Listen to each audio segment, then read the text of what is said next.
See, though, with me in studio, Dame Diana Johnson, the policing minister, joining us to give the government's perspective on the very latest on the riots. Very good morning to you, Dame Diana.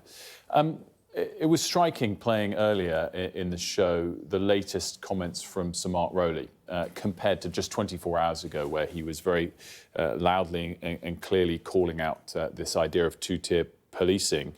Much more positive tone today. Do you think things have turned a corner overnight? Well, I'm cautious. But I just want to say, first of all, that I want to pay tribute to the work of our police officers up and down the country over the last few days. Some of them have faced violence and abuse. They put themselves in harm's way on behalf of keeping us all safe. So I think we need to pay tribute to them. I also want to pay tribute to the leaders of the policing community, people like Sir Mark, for the role that they've played actually in bringing together the resources that we need to make sure those communities are safe. And I am cautious about what happened last night. It's good that we didn't see the level of disorder and criminality on our streets that we have in previous days. But obviously this is just the start. There is now further intelligence of events during the next few days, and we need to see what happens there. So only cautious, not cautiously optimistic? Is that a step too far? Well, I think what's happened is that the presence of the police on our streets, combined with the consequences that people are now seeing for the actions that they've taken in terms of the criminal acts on the streets. So we've seen people arrested, over 400 people arrested. We've seen, I think, over 120 people charged. We're now seeing people actually in court being convicted and actually sentenced. Yesterday, there was the case of the man who'd punched a police officer in Southport last week, getting 3 years. There are consequences for the criminality on our streets. And I think that swift justice that we're seeing is also helping to make people think twice about getting involved on the streets. Whilst we're on the topic of the police, and you've commended the work that they've done very clearly, do you actually think that they have had enough resources, all the resources that they need over the last 10 days? There's so much debate about whether they've been hollowed out or there aren't enough. But as we look back on things, did they have all that they needed? Well, I think it's very important to remember that the Prime Minister convened a meeting in Downing Street last Thursday with all the senior chief constables to discuss this very point. Do the police have everything they need? Do they have the powers that they need? Do they have the resources?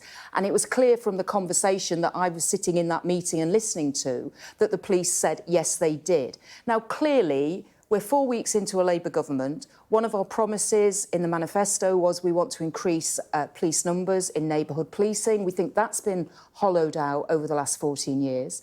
We know we've got a lot of young officers in service because there was a massive cut to the police in the last 14 years. At the tail end of the previous government, they did increase numbers again, but that's a lot of young, inexperienced officers who are doing a remarkable job, I have to say. So I think there are some questions about how we go forward, making sure that our officers have the training and the leadership that they need.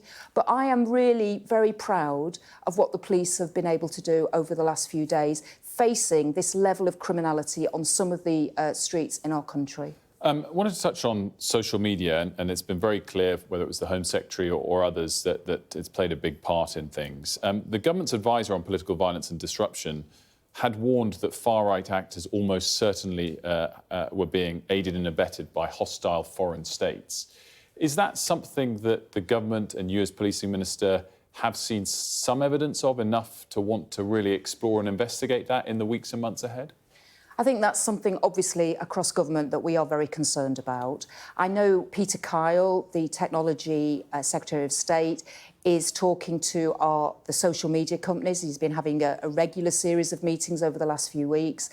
We know, for instance, that the Online Safety Act, as it now is, there are provisions within that we want to see that social media companies acting on now. We don't want them to have to wait until they actually come into force. There is a bit of a delay, but those social media companies could take more action now. And in fact, Ofcom wrote to them just yesterday to say you need to get on with dealing with the misinformation, the disinformation that has been clearly on social media. Where that comes from, I mean, the extreme far right clearly are doing that.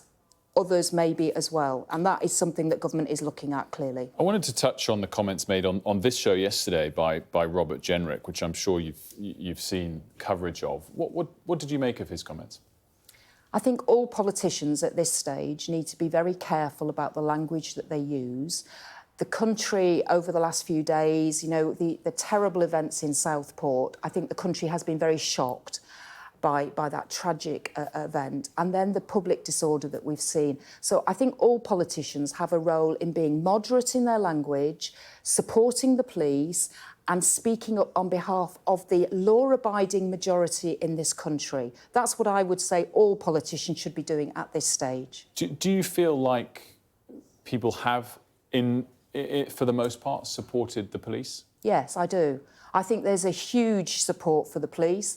I think the vast majority of people in this country are law-abiding and are horrified to see the criminality on the streets and the way that our police officers, our brave police officers, were being treated and attacked over the last week or so. I think the vast majority support the police, absolutely. And I mean, specifically on politicians, we mentioned the Jenrick comment, but broadly, stepping back in this crazy 10 days that you've had as policing minister, that you've collectively had as government, coming so soon, of course, as well in your party's tenure in government. Do you feel like the vast majority of MPs have been backing you? The overall consensus has been moment of national unity coming together to back the Prime Minister and his decisions, or has it not been like that? Yes, I think that the vast majority of members of Parliament understand that they need to stand for their communities, and the vast majority of the people in their communities who are law-abiding and tolerant. So I've done briefings with MPs, members of the House of Lords, cross-party, to try and ensure that all MPs understand what's happening, to feed in any questions that they have to the system. But the vast majority of MPs that I've been speaking to have been supportive of the action taken to clamp down on that criminality on our streets. I think obviously we're in the middle of a Conservative leadership election, and clearly there's positioning and posturing going on there. But I think my overall view is that members of Parliament are supportive of the action of the police and of the government. Dame Diana Johnson, great to see you. Thanks so much for stopping by.